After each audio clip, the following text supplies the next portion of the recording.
खान्थि बादगा अजदनि सायाव रोखा बिबुंथि बिश्वजित दैमारिनि आयेन आफादनि सिङाव गासै सोंथिनि फिननाय होनो थियारि। आसाम आयेन आफादनि खान्थि बादगा आयदायाव रोखा बिजाथाय फोरमायबाय बारग' बुंथिगिरि एबा आथिखालनि केबिनेट मन्थ्रि बिश्वजित दैमारिया। आसाम आयेन आफादाव बिधानखौ लानानै MLA फोरनि जानाय लोंनाय, गुबुन हादोराव दावबायनाय बायदि गोबां अजद लाबोदोंमोन बिश्वजित दैमारिनि हेंथायै। बिदिब्ला खोनासंदो गिबियावनो बिधानखौ लानानै बिश्वजित दैमारिया मा बुंखो। কিবা গন্ডগোল আছে নেকি? আপুনি বিধান হৈছে আজিকালি অনলাইন পেপারলেস। আপোনাৰ লেপ মানে কি কয় টেবলেটত কিবা গন্ডগোল আছে নেকি? আপুনি নেটৱৰ্ক পোৱা নাই নেকি? আপোনাৰ মাইকটো চলা নাই নেকি? মই গতিটো তাতে দেখাব পাৰিম। आसाम आयेन आफादाव मानो MLA फोरनो सानजौफुनि जानाय लोंनायनि खाबु खालामना होनाय जादों बेनि सोमोन्दैबो फोरमायबाय बिश्वजित दैमारिया। বিশ্বজিৎ दैमारि দিনত এই যে ভাতৰ দাম কিবাৰ দাম ৰিলিগেশ্যন আহিছে এনেকুৱা ধৰণৰ বিধানসভাত ভাগ দিলে কেনেকুৱা দিব লাগে সেইদিনা পৰা বিধানসভাতে এটা প্ৰস্তাৱ হওক যে নেক্সটত সবে 50 টকীয়া ভাত খাব 5 টকীয়া চাহ খাব रुनासा। आसाम आयेन आफादखौ जौगा महर होनायनि बिथिङाव बिश्वजित दैमारिया बदनाम आरो गोबां अजद मोनदों। बेफोर अजदनि सायाव जा बुंनांगौ दं आसाम आयेन आफादनि सिङाव बुंगोन। गासैबो सोंथिनि फिननाय आयेन आफादनि सिङाव बुंगोन। फोरमायबाय बारग' बुंथिगिरि एबा केबिनेट मन्थ्रि बिश्वजित दैमारिया। যিখন বিধানসভাৰ ভিতৰত যদি প্ৰশ্ন আহে তেতিয়া মই তাতে সব জবাব দিম বুলি প্লাই দিম। গতিকে মই বিধায়ক আৰু এতিয়া মন্ত্ৰী হলেও মই বিধায়ক হিচাপে মোক সবে প্ৰশ্ন কৰিব পাৰে বিধানসভাত।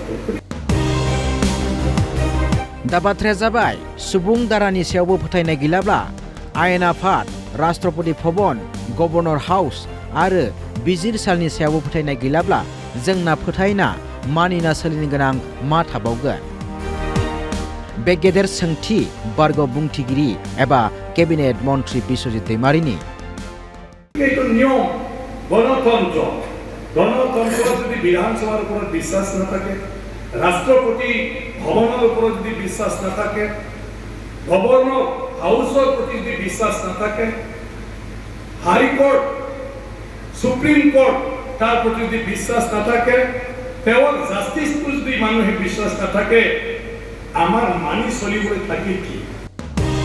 गुबुन हादोराव दावबायनायनि अजद आयदायावबो रोखा बिबुंथि खालामबाय बिश्वजित दैमारिया। যিকোনো ভাৰতৰ MPৰ পৰা আৰম্ভ কৰি মন্ত্ৰী বিষয়া যদি বিদেশত কিবা এটা অতিথি হৈ যায় তেওঁলোকে 3 ষ্টাৰৰ কমত থাকিব নাপায়। তেওঁলোকে দিয়াটো লাগিলে তেওঁলোকে দিয়াত থাকিব নালাগে, হলেও 5 ষ্টাৰ থাকিব লাগিব। এইটো গভৰ্ণমেণ্ট নৰ্মছ, মই কৰাৰ কথা নহয়। आसाम आयेन आफादखौ माबायदि जौगाथाय गोदान महर होखो बेखौ लानानैबो रोखा फोरमायबाय बिश्वजित दैमारिया। आसाम आयेन आफादनि हाबा हुखाखौ गावनि मबाइलावनो लाइभ नायनो हानायनि खाबु खालामनायनि बाथ्राबो मख'यो बिश्वजित दैमारिया। लोगोसे सिगां आसाम आयेन आफादाव खावसे सान जथुम जादोंमोन। बिश्वजित दैमारिनि समाव फुं बेलासे मोननै सम जथुमनाय जायो। नाथाय बिश्वजित दैमारिया माबोरै जाथावना खालामखो बेनिबो रोखा फिननाय होबाय बिश्वजित दैमारिया। যিখিনি অসম বিধানসভাৰ মানে মমেন্ট অসমীয়া কি কয় মই নাজানো, প্ৰতিমুখী কয় না কি কয় আমি বনাইছো। অসম বিধানসভাৰ আৰ্হি যিবোৰ কথা কৈ গৈছে বিভিন্ন টকা বৰবাদ তেনেকুৱা একো নাই, কাৰণ বস্তুবিলাক MLA হাতত আছে। MLA বিলাকে চবেই জানে।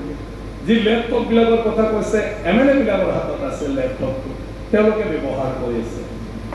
অসম বিধানসভাত আগতে আলোচনা নাছিলে। মই আহি নিয়ম বনালো যে ৰাইজে অসম বিধানসভাত আমি অসমৰ জনগণৰ কাৰণে যিবোৰ আইন প্ৰণয়ন কৰিব খুজিছো এইবোৰৰ আলোচনাটো জানিব লাগে।